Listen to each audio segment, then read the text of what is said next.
The map, and you will see at once that Cyprus is an island, a large island. 9,000 square kilometers, the third largest in the Mediterranean. And yet, its landscapes are so varied that visitors and residents alike are under the impression that it is a vast continent. But it's a continent that can be traveled almost completely in just one day. And yet, this uniqueness of Cyprus surely had a hand in shaping the mentality and the cosmopolitan nature of the Cypriots. Hospitable, cheerful, restless, they are always especially delighted to be given the chance to help a foreign visitor.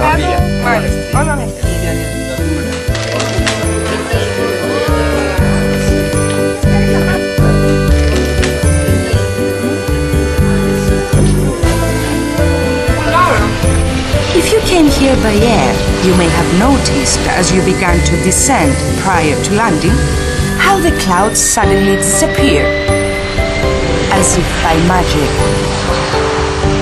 Take a look at any European TV weather forecast. Even when conditions in the broader region are bad, this is how Cyprus looks.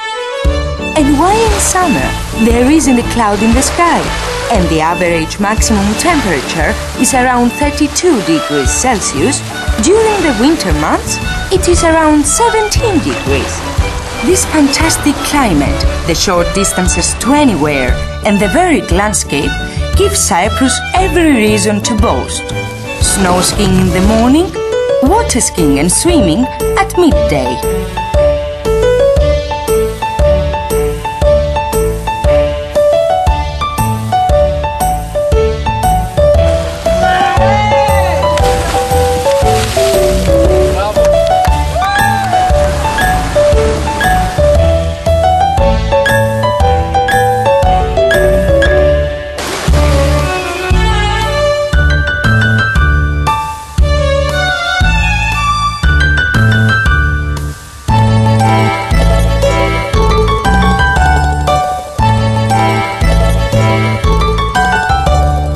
Afterwards, why not try a basic Cypriot pleasure? Green olives and a nice big salad for starters. Small red mullet from the waters of Cyprus fried with potatoes as a main course, and ice-cold local beer. All of which brings us to the question of where you should stay. From Polis and Paphos to the west, to Limassol and Larnaca to the south, and Ayanapa and Prodaras to the east, your choice is limitless. You can stay in first-rate 5-star luxury hotels, famous for their location and the service they offer, or in fully furnished self-catering apartments and villas. Then again, you could choose a small, traditional house and live the rustic life firsthand.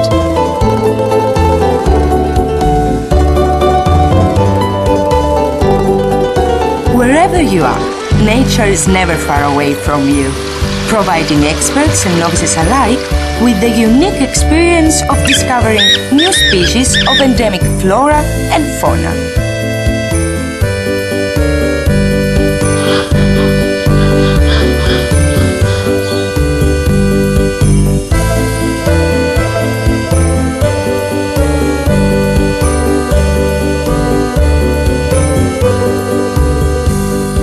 Also find yourself close to nature by joining an organized walk in one of so many wonderful locations.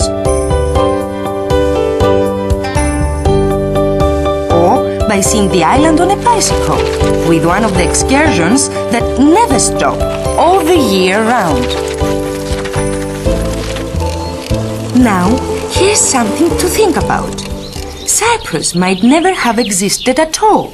The whole island emerged from the sea due to the movement of the African and Asian tectonic plates, and the entire process ended a mere 1 million years ago. Hence the myth of Aphrodite, Cyprus's most celebrated ancient goddess, emerging from the foam of Paphos. This is where she was born, amid the waves. Every visitor should come here to pay his or her respects to the goddess. Take a swim too, if you fancy it.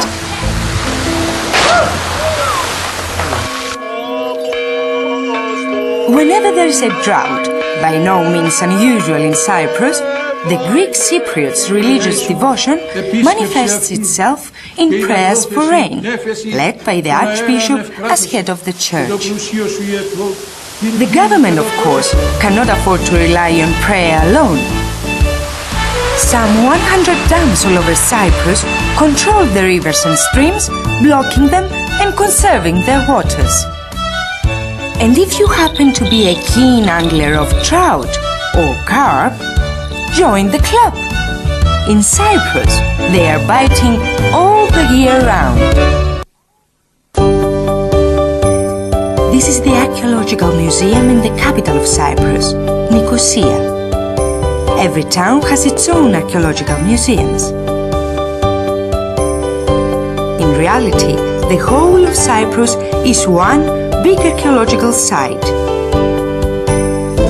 Building contractors, the public works department, villagers and farmers are constantly coming across ancient tombs.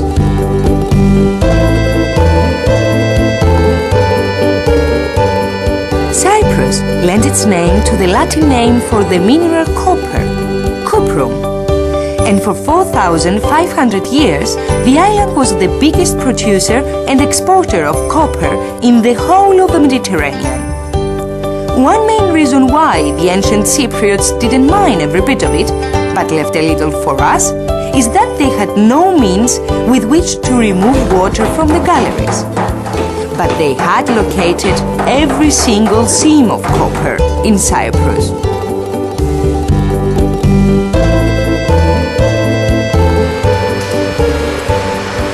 In modern-day Cyprus, antiquity is still present and alive everywhere. And traditions such as pottery making carry on until today.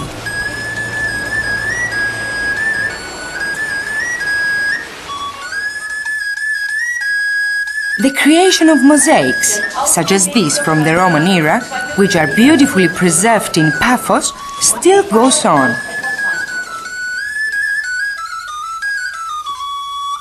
17th centuries of Byzantine art are far more than being mere examples of a dated art form, abandoned in museums. They are a vital part of daily life in 21st century Cyprus.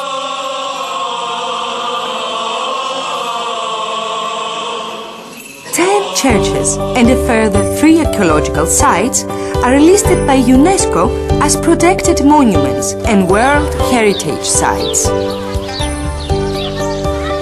The Venetian walls of Nicosia were built in the 16th century in the place of earlier medieval fortifications. Limassol Castle is where Richard the Lionheart married Princess Berengaria of Navarre and where she was crowned Queen of England. But even more famous is Colossi Castle. This is where the Knights of St. John produced a very sweet strong wine from the surrounding vineyards, which they exported to Europe. Commandaria. Commandaria has officially been recognized as the oldest named wine in the world and is still exported today, as well as many other Cypriot wines.